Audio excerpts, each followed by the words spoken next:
if people get tired and they keep pushing, mimi sijui, because mine is to observe. But I dare say, a Tunisia happened when no one expected. Na there's nothing ambaye inafanya Kenya tukue special at yezi happen. You understand? Beware kwamba other organs pia zinachoka. The police are also part of us. Usisahau. Watafika pale waambiwe waseme, lakini watu Kenya wanasema kwani nyinyi hata nyinyi msikii. Sasa wana pretend. Kuna siku wanajeshi watasema enough is enough. Sioni mandugu zetu wako kwa streets. You remember how wanajeshi and anyone who is in the force or even in government comes from a family. Yeye peke yake ndio utaweza kuta kwa familia mzima anafanya kazi kwa serikali. But the rest of the family, he is there observing how they are suffering and is conscious ya kwamba someone in a position of authority anakataa kufanya kazi yake. So why should all the people suffer because of 1 or 5 people? We want to mourn the fallen ones. Hatuja insist on any other big agenda than that. Tumuelezea. Remember, kama ni Nairobi, itakuwa ikiongozwa na wale wamama wenye walipoteza watoto wao. True. They will be the ones on the front line. Yeah. Then the rest of us, we shall have our placards expressing our messages. We shall have the flag, kama kawa. I would also suggest candles. Kapalpe to proceed, we light like 1,000,000 candles. We have to set the souls free. Ya wenye wametuacha. And remind the rest that remain ya kwamba bado mapambano. Can this ever raise any consciousness in our president? Should I answer that?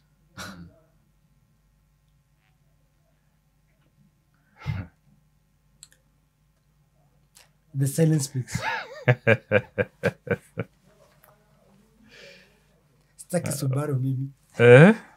Uliona Shoshona wako mpaka Subaru. Kubaya. Next question. Tuongee.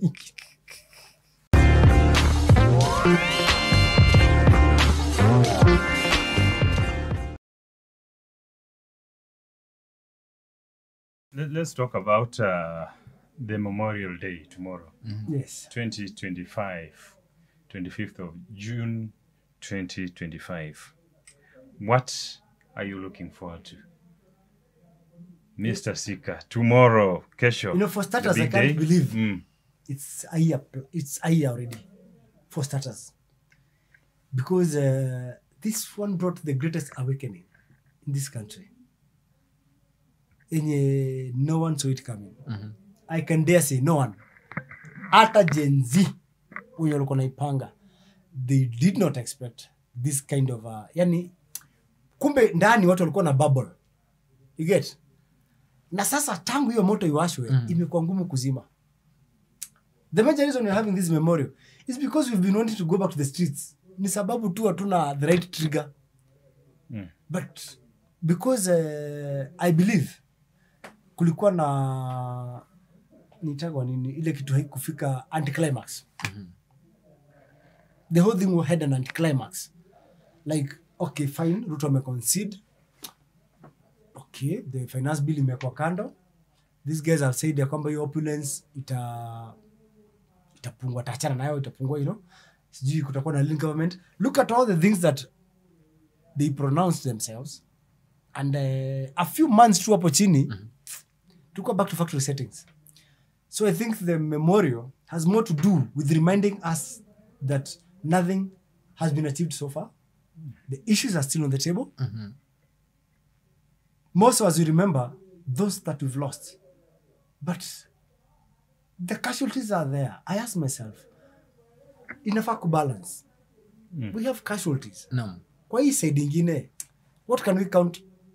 Jote hiyo finance bill, I believe bado vitu zilirudi tu. Last I checked, Kimani Ichung'wah was pronouncing himself boldly so anyway, ya kwamba tulizirudisha zote. Do you believe maandamano ya kesho itakuwa peaceful ama kutakuwaje kesho? By all indicators, haitakuwa peaceful. Why? Why say so? Why? Because the powers that be, ambao wanafaa ku make sure iko peaceful, have pronounced themselves ya kwamba kutakuwa na infiltration ya goons. Goons ambao, if they had any intention ya kuzuia watu wenye wamejitangaza. Akina Kamketo wamesema wanaleta poko sijui 200. Sijui akina Itumbi and the likes of akina David Ndii and so many others. That's Nairobi. That's for the city. You know, at least hapo ndo kwenye like that's the nucleus Naam. of everything else. So Nairobi, then we shall have ours in Nakuru na Mombasa, but most Nairobi. Hapo ndo hata focus international media iko. And I believe the best thing about maandamano in creating awareness to those who are not aware of the issues na hata wenye hawako karibu na sisi. Because you expect ya kwamba international media wako pale, CNN, and the more reason why kwanza hii nilipata nisisahau. For those of us, millennials, Gen Zs ambao tuko kwa hii story na tunaifollow na tuko na presence, tuko na social media presence, we have to tag everyone. We want to make sure they are following this tomorrow. Tomorrow, everything we shall be recording itakuwa live. Jua mafalo nafikiri wakitunyang'anya simu, watapoteza content. Yeah, juu kuna hiyo tutakuwa story. tayari tumei-upload. Itakuwa vile tunaenda nikiwa live kwa page yangu. So whatever it is I capture. Una zile body cams za polisi. The way ikiwa tu hapa in recording things real time. Yeah. Na you cannot delete it. Iko live. Yeah, iko live, yeah. Those are some of the things because we shall not buy their fear. Is it true kwamba kuna viongozi ambao wamesema kwamba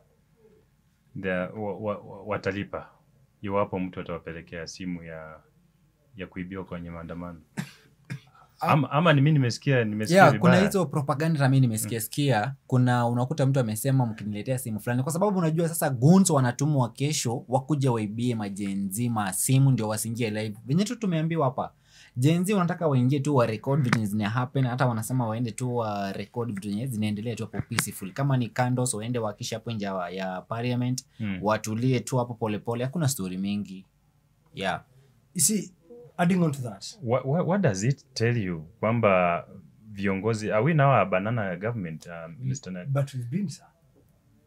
Are you lying to yourself? We've been. Ask yourself. BBC released documentary assuming ya kwamba the government maybe haiko na enough resources juu ile forensic lab walikulaga. Yeah, juzi. BBC released a documentary showing clearly at least for 3 of the victims, for only 3. Remember, walikufa to zaidi ya 60. But for 3, we were able to identify the shooter, the one who was giving the commands. Have you heard anywhere ambaye mmoja wao ameandika statement? Nothing. Kiserex Masai ambaye alikuwa wa kwanza kuuliwa. The first one.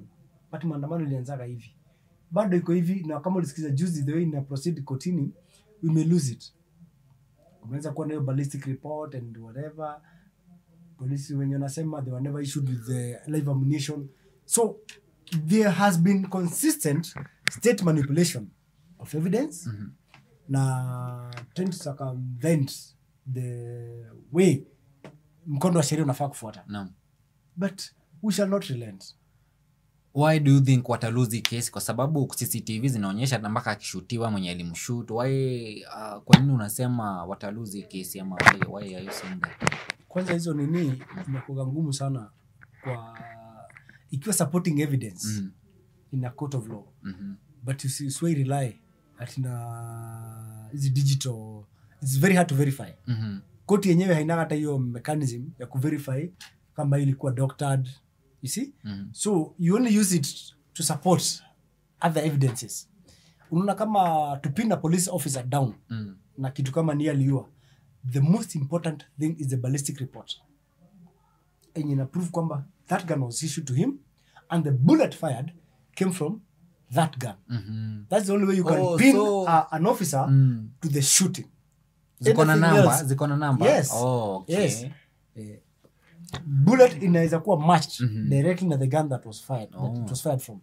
So that's why a ballistic report is very important. Zingine unasikia bunduki risasi bado imekatalia kwa mwili. Haya, another thing. Kwa hizo police station kumejaa, how do you call it this? Hizi mabunduki wanakuwa wameshika wamenyang'anya wakora wapi streets. Ukienda kwa exhibit store, bastora ama ni pistol. No, I'm just saying. Kuna so many other exhibits, kuna so many other arms ambazo sile officially issued ambayo police can access. Pili, kuna infiltration. I don't even know the right words to use in this one. Kuna maaskari wenye si directly kwa mainstream. Kuna vitengo specially zimetengwa for these missions. you cannot even tell who is their command. We have been able to identify military officers kwa hizi maandamano. That one is not up for debate. So who do you associate them to? How do you even scrutinize from their end? So Ojwang kama alipigwa risasi ingekuwa simple watu ku identify nani alimuua. You see, for Ojwang, the beauty of it is the fact that he died in a police station. So we know who's accountable. We may not know who is responsible for the actual death, but we can pin it to whoever gave the command. That's the only good thing. Because mabusu yoyote ako kwa station anakuwa chini ya OCS. Every arrest ambayo ishabukiwa kwa OB, unaonaga ukishikwa lazima ungangane kwanza kabla ubukiwe kwa hiyo OB utoe kitu. Ama unaambia hata usiandike bwana, acha kuna pesa naekewa. So you negotiate that space before ikishaingia pale, now you are party to the OC. Huwezi releasiwa tu bila kujulikana kwamba kuna sita tulikuwa tumeshika, hii ilikuwa tu walevi. Ushaingia kwa record. Wametoa dhao. Haya, watoe waende. Let's go back to 25th, kesho. What are we remembering tomorrow, Gen Z? Kesho tunakumbuka tu mashujaa, acha tuwaite mashujaa, kwa sababu hawa watu walipigana, si hata kupigana, azini walitokelezea, wakaonyeshana wenyewe kuna kenye wanajaribu kusema na kuna ujumbe wanajaribu kupass kwa viongozi wetu, but baadaye viongozi wetu ndo wakaenda hivyo, sijui ni aje kulienda, viongozi wetu wakatusahau tena. So kesho itakuwa tu a peaceful, hata si maandamano, itakuwa tu a peaceful kwenda pale kumon pole pole. Kama ni hapo nje ya parliament hapo tunatumuona pole pole. What are you mourning tomorrow? And why should you go mourn at the parliament? Kwa nini usiende kumon mahali mlizika hao majenzis? Unajua kwa parliament kwa sababu hapo ndio waliuawa. So hapo ndipo wana feel itakuwa poa na itakuwa safe kwenda kumon hapo. Though hawana fujo, but kama askari watakuwa hapo wakue, but hatuna shida na wao. Tuko tu sisi tuende tumon tuhakishe candles zetu hivyo na tutokelezee. Mr. Sika, how important is tomorrow to Kenya, if not to Gen Zs alone? It cannot be to Gen Zs alone. Because from where I sit, 2 years ago, I was one of the people when walijaribu sana mobilize our Gen Zs wachukue kura. They would tell us, ya nini? Nyi meishi kuvote. Me was voting for that time. Wanatuambia, you may vote, so nothing has changed. So they were least interested in the politics of this country. But something from nowhere happened. Na ikakuwa the awakening, the rebirth of the nation. That is something very important that happened. Beware kwamba hiyo energy ilikata across East Africa na some other regions. The whole world came to a standstill and was like, hey, there's a Gen Z movement going on in Kenya. Kumbuka. It was so serious. Then we saw a generation that wanted to decide the direction the country was going.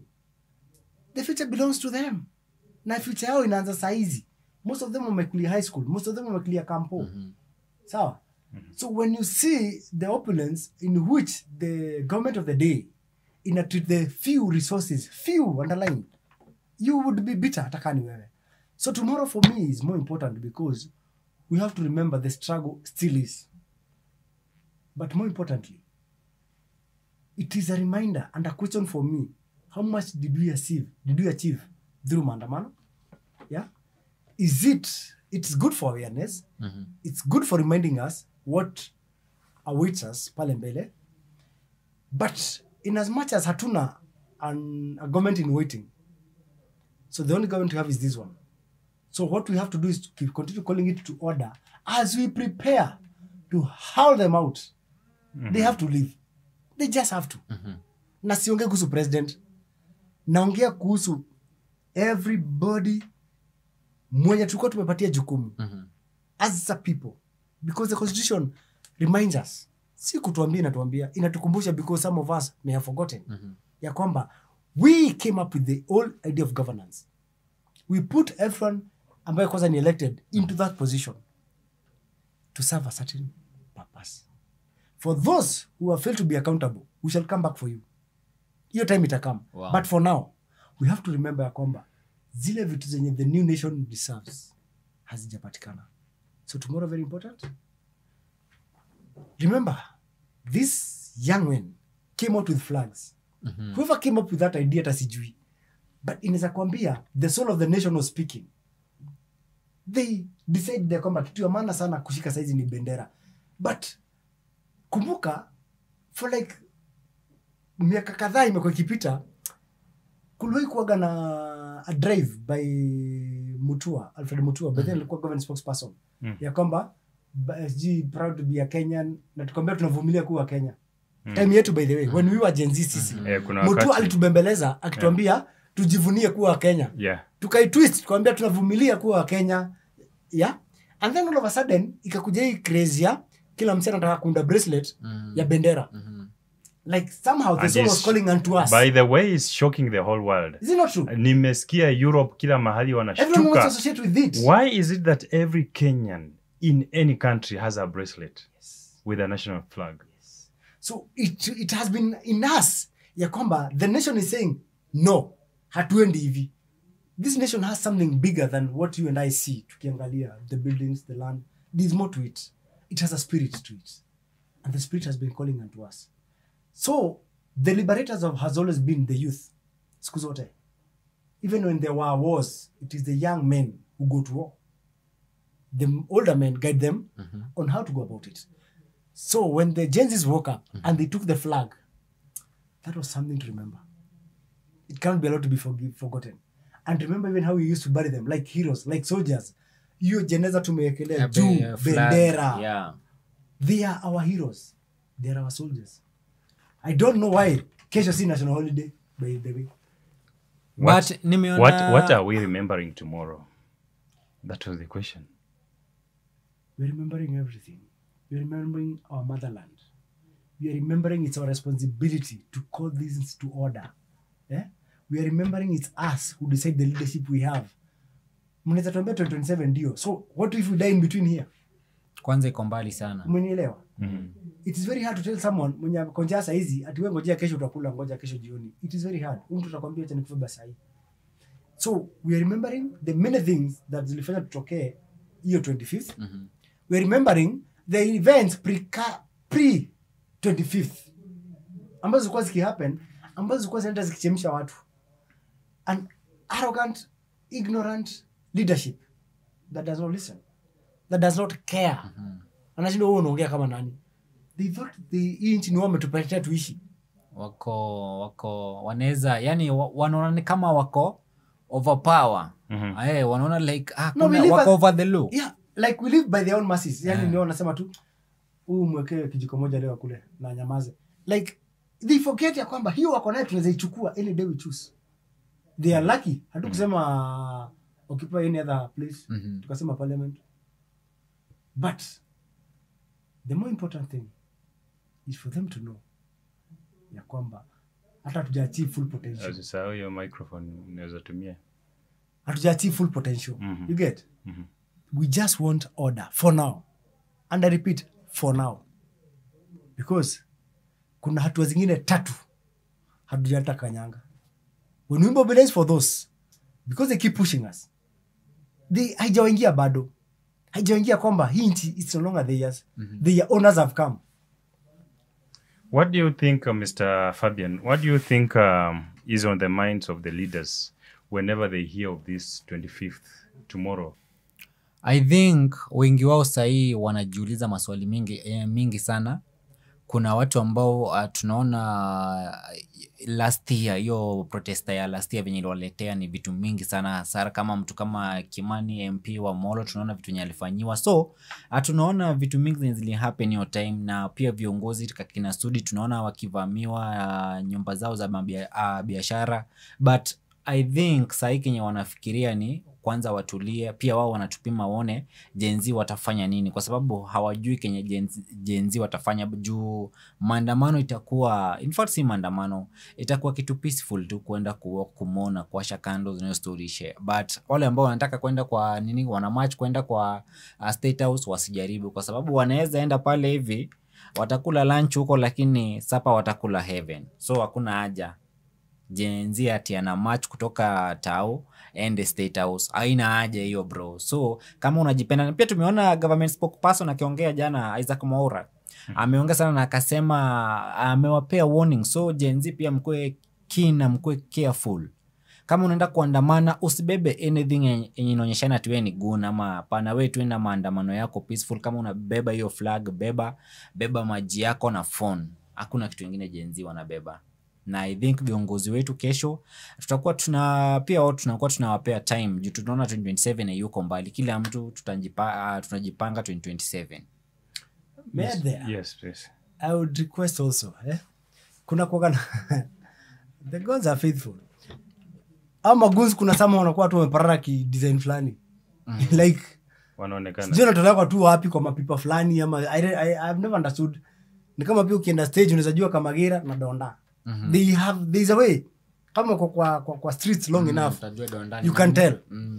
Mtu amepanga kuna maandamano utakuta amepiga rabasi yake fiti. Ni safi. Kama ni hiyo flag, maji, umeona? You can always tell. Let's be ourselves. We know us. Tunajijua. True. Sawa. Hawa wakikuja tu katikati yetu wao wenyewe hata last time walijaribu kuja katikati yetu watubie simu tuko na wakamata ndani yetu tu. And we believe ya kwamba because the OCs pale Central and the OCPD aware na walipeana ruhusa kwamba hiyo maandamano itakuwa. Let's pray and believe ya kwamba they are true to their word. But provide enough security for everyone, by the way. And all we need, they know our procession. Barabara zetu tapitia. Kweli.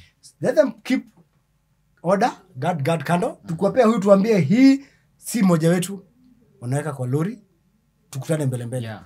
Jujuzi umeona venye umeiba shop ingine ma laptops tao, umeona? Yeah. Na phones, you can imagine. Paka polisi alikuwa finally hizo laptops zile zipatikana na polisi. Yeah. So who are the goons here? The people or the cops? Na pia tumeona polisi wana escort goons. You can imagine. You see, hiyo ya goons pia tutaweza kukiongelea baadaye. Lakini if we can ask ourselves one more question about tomorrow. Are we seeing tomorrow's memorial become a national holiday in Kenya moving forward? It will not be by this regime, that you can rest assured. But because it is our country, we the people shall grant ourselves that holiday. 25th of June shall be in our calendar at a later date. In a time to come, itakuwa. True. Because you see event research ipite tu. No way. Haitapita tu. There's events that happened ambazo zitashape mpaka the next election. No. Juu ya hiyo 25th of June. The level of awakening yenye tuli experience. The debate in the ilikuwa ni TikTok unakuta tu mtu anatoka. Saizi kwa mavijana unakuta mtu anapost mambo political awareness, yeah?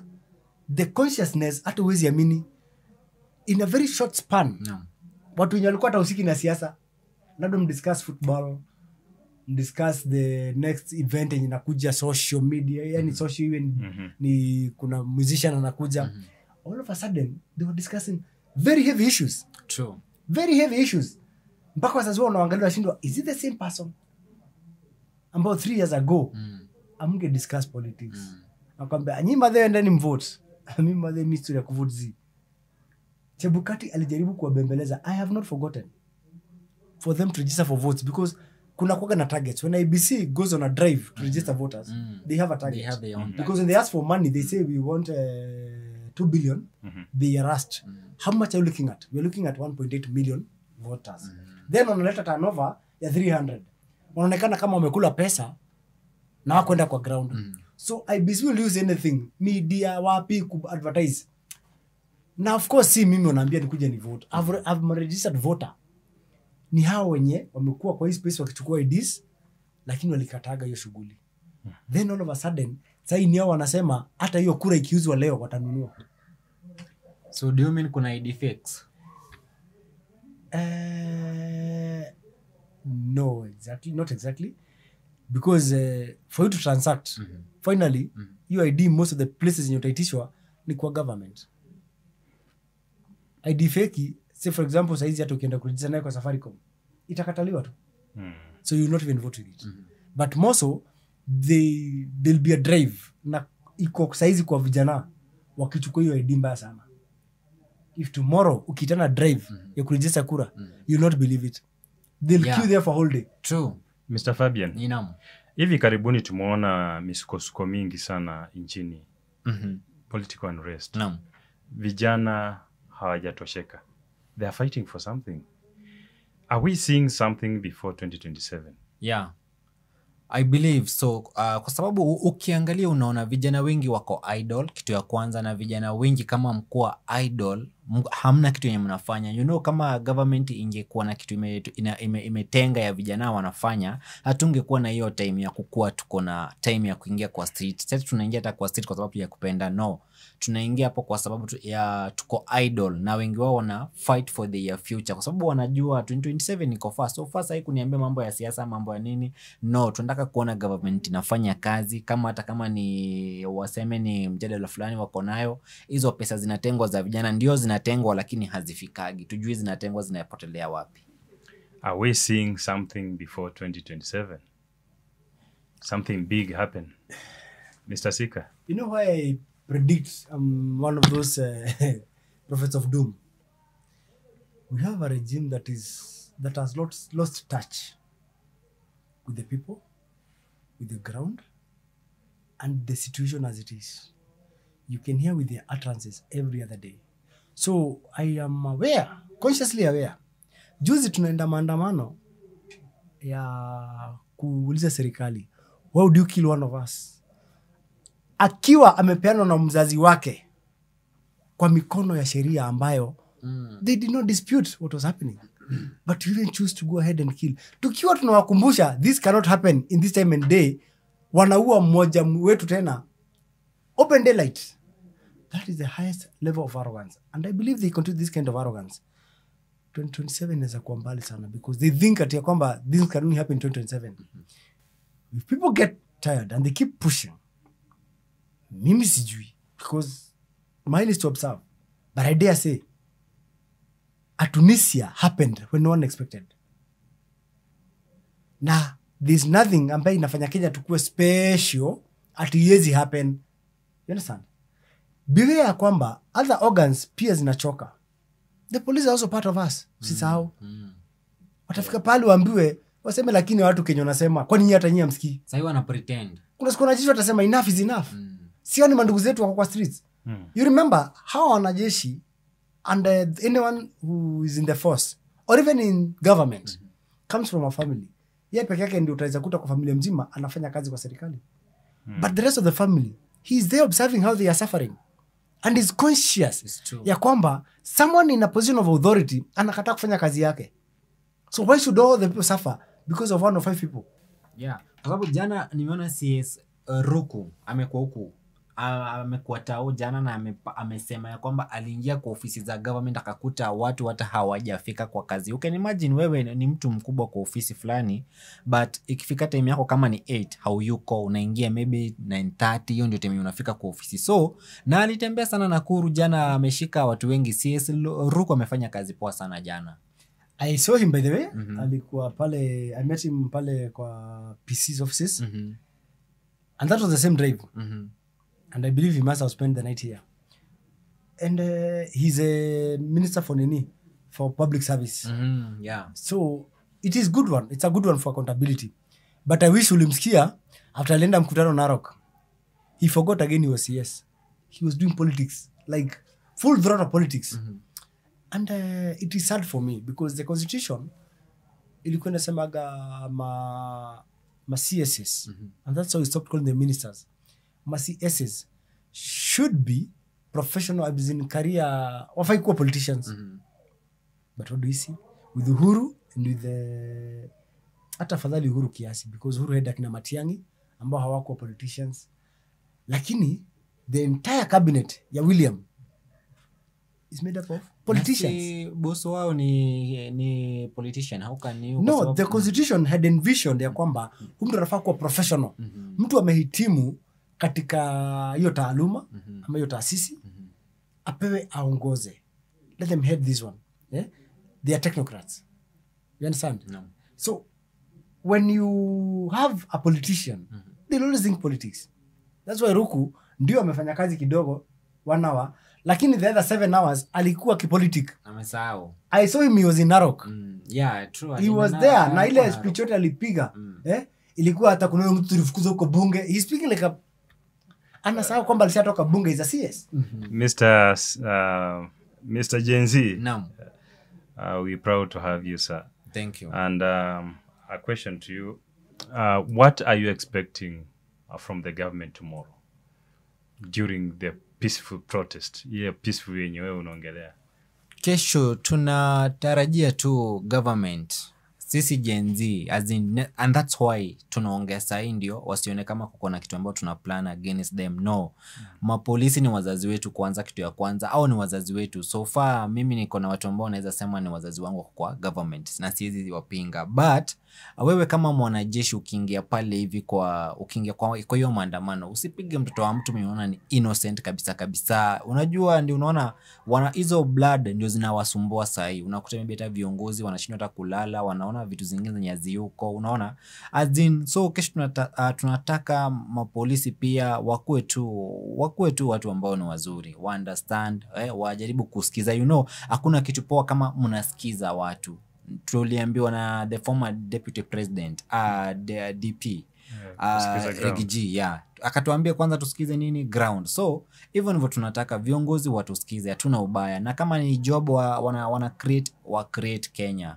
Hakuna haja kutupea passport tunaenda huko nje alafu nasikia mtu amefanya kazi majuzi kwa kidogo miezi 2 mtu amepass. So hakuna haja, watengeneze wa create more opportunities za kazi huko kwetu Kenya. What do you expect from the government tomorrow during the peaceful maandamano, Mr. Sika? Chaos. We are the instigators of chaos. I am wired to hope for the best but prepare for the worst. So I would rather tell anyone who's planning to join us in the streets tomorrow, come prepared. Unfortunately, the tree of independence is watered by blood. Unfortunately. It is not my wish. It is not. But having said that, kuna vitu wenye pia lazima tuwape heko. For the first time, I think nakumbuka kumekuwa na maandamano kadhaa. Seti ya Gen Z ndio ilikuwa ya kwanza. Tulikuwa na ile ya Rao kabla hiyo. Tumekuwa na maandamano ya Stop the Femicide, ile ilikuwa ya wanawake. Remember we had a period yenye wanawake waliuliwa sana. No one can stop reggae. Ilikuwa inajiita voting what. That was now the Raila one. Yeah, that was the Raila one. Then after the Raila one we came ile ya femicide yenye wanawake waliuliwa mpaka we were like no enough. But for the first time tumewapelekea notification and they've agreed ya kwamba kuna ruhusa ya kuandamana. Actually for the first time here Gen Z, maandamano Gen Z, serikali imerecognize ya kwamba it is a right given to us. If I'm not wrong, already Nakuru has been cleared, Mombasa, Nairobi, Kisumu and a few other we hope by today itakuwa cleared. But it's because they are not so scared. Kwa sababu all we are saying we want to mourn the fallen ones. Hatuja insist on any other big agenda than that. Tumeelezea. Remember, kama ni Nairobi, itakuwa ikiongozwa na wale wamama wenye walipoteza watoto wao. True. They will be the ones on the front line. Yeah. Then the rest of us, we shall have our placards expressing our messages. We shall have the flag, kama kawa. I would also suggest candles. Kapalpe to proceed, we light like 1,000,000 candles. We have to set the souls free. Ya wenye wametuacha. And remind the rest that remain ya kwamba bado mapambano. Bado mapambano. Tunatarajia goons kama kawaida kutoka kwa serikali ama this time round? Tear gas ndio staraji. I'm hoping there'll be little or no tear gas. I'm hoping also we don't get to provoke the police. Remember, there are a million eyes. Macho kwanzia simu, macho hizi, satellites, there is a lot that is watching.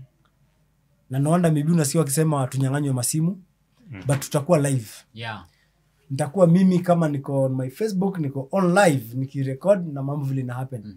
So, hata kuna vitu nita capture zenye mimi sijui nime capture, I'll see it baadaye. Yeah. Ama ndambo na wengine, buda, umetuposti kitu fulani. But I think that is the safest space we have. the camera today. The only reason tumesurvive thus far ni juu maandamano inakuanga mchana. Remember kuna vitu zilihapeniki Githurai Yeah. the night after 25th. yeah. No. It has never been discussed hadi wa leo. Is it 45 ama 44? Ilikuwa ni 45. You know hata zijachania mbali 45 na 44. But it was there usiku mzima, risasi zililia, and we know time kaa hiyo those cops were not shooting in the air atu wanapiga juu urongo yao. Manyumba za watu. We know for sure kuna watu wengi sana walifanyiwa massacre. A day will come when we shall unearth all this, when we shall hold to account the people wenye walikuwa accountable, wenye walikuwa ni OCS hiyo area, wenye walikuwa in operation in those areas hiyo wakati. For now tunanyamaza kama mafala, tunaacha vitu zislide. But kule askari mwenye amepewa assignment kesho, kumbuka ni mtoto wa mtu. Remember they have a legitimate reason to be there. Do you know how hard it is to mobilize 10 people? Saizi nikupee dhao. Ni ngumu. Nikupee dhao uitwe watu 10 kuja wakae hapa nje. Kusanya hao watu. So tusanya watu 100,000, 10,000. Be sure whatever it is wana agitate for inaguza roho za wengi. Because kuna wengi wenye kuna the same feeling but we fear to move in the streets. So hiyo percentage iko kwa streets ni like 30% ya wale watu na feel the same but are courageous enough. You understand? So ukiona watu 1,000, be sure hiyo issue inaguza watu kama 10,000. 9,000 waliogopa usalama wao, ama hawakuwa kwa hiyo space. Mwingine alinyimwa ruhusa kazini na hakuna je lose kazi kwa sababu ya event ya siku moja. But when you see 10,000 people in the streets, you should be very concerned if you are the government of the day. Then you see 10,000 in Nairobi, 1,000 Nakuru, 3,000 Mombasa, Kisumu. You should be conscious ya kwamba this one cuts across that age bracket. Can this ever raise any consciousness in our president? Should I answer that?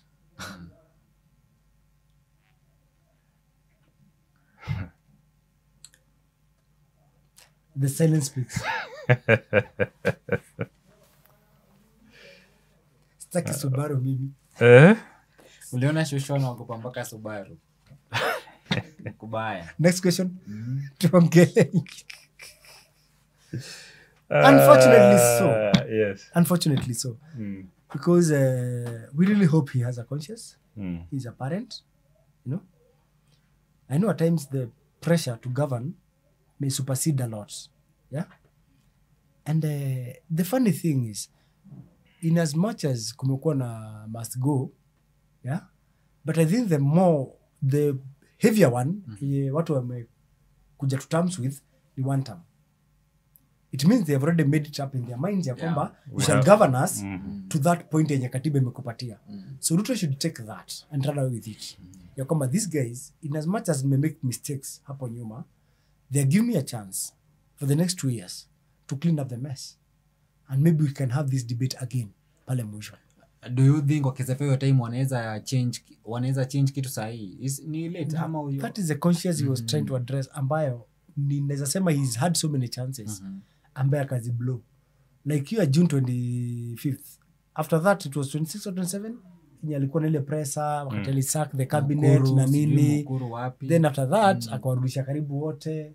You understand? The impunity came back.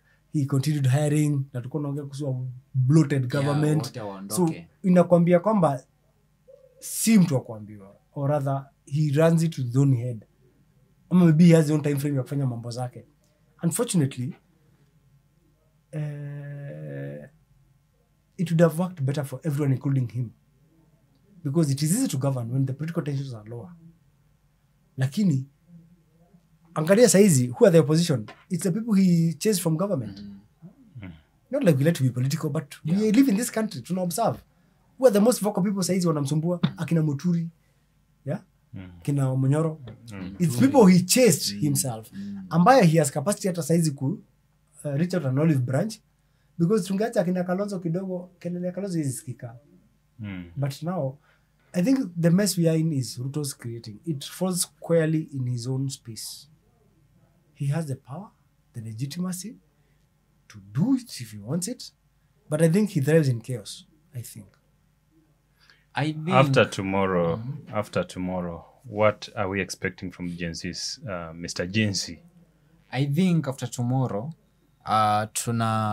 tunatarajia government ikae chini kwanza, hiyo kazi ambao wanasema wanaekea Gen Z, kwa sababu kuna siku nimeona ilikuwa like a month ago, Deputy President Kindiki akisema kuna pesa wametenga za majenzi za kazi, so tunatarajia vijana wapate kazi, wapate ajira. Hiyo ndio kitu itakuwa poa, kwa sababu hakuna venye unaweza niambia unataka kusurvive na hakuna kitu unafanya, you can't. Ndio unakuta kuna magoons, na kama una pesa lazima utatokea usiku kwa streets upige watu ndio upate chakula na upate maybe kama ni rent. Unajua kuna watu ambao wanafanya hivyo kwa life, so unakuta ukichelewa tu kidogo hivi, kama uko na kazi pia hiyo kazi hata wewe unaogopa kwenda, kwa sababu unajua tu ukitoka pale kama ni masaa ya gizani unajua tu unanyongwa. Na so I believe viongozi wetu tafadhali tu after kesho watusikize, wakae chini, wajue kenye watafanya na vijana. Hata kama ni kazi mtaani, county government inaweza ikarudisha hiyo kazi, kwa sababu I believe county government for now inaweza saidia vijana wengi sana kufanya kazi na vijana kupata ajira katika county zao mbalimbali Kenya.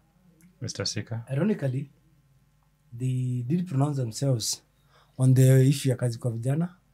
They said it's coming back across the nation. Of course, which is yet to materialize. But kuna kitu moja nilisemaga sitaifanya. And this you can take it to the bank. Na mseme ni mimi nisema. Hakuna siku utasikia serikali tafadhali saidia from my mouth. Never. We don't beg the government for services that tuliwaeka pale to provide for. You get? We want roads. So the next best thing that the government can do ni kutuambia, okay, I can only manage to do 2 kilometers on this road for this period. And then the next period, courtesy of the taxes as they flow. But see, tunaomba, mimi siombagi serikali. I only pray to God.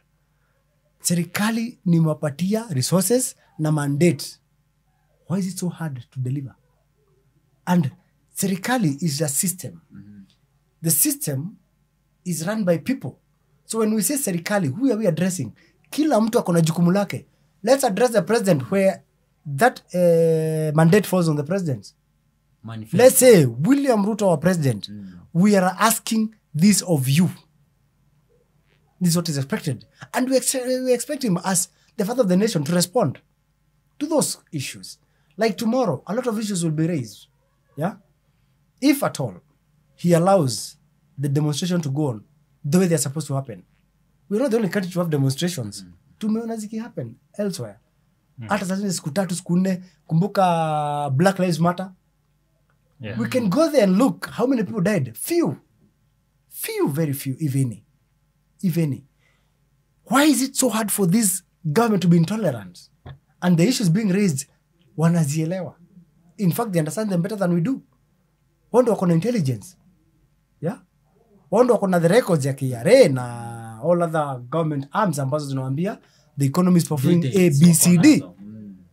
Wando najua kwamba between 2023 na sasa 2025 when they've been in office tumerelease graduates hawa, na in the space kampuni hizi zilifunga na zilikuwa zimeandika watu hawa.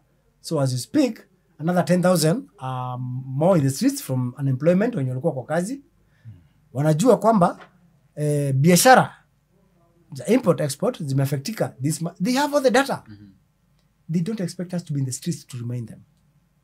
They should know and they should act on it.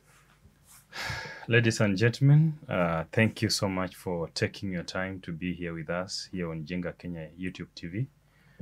It has been a very, very tense and constructive conversation, so I believe.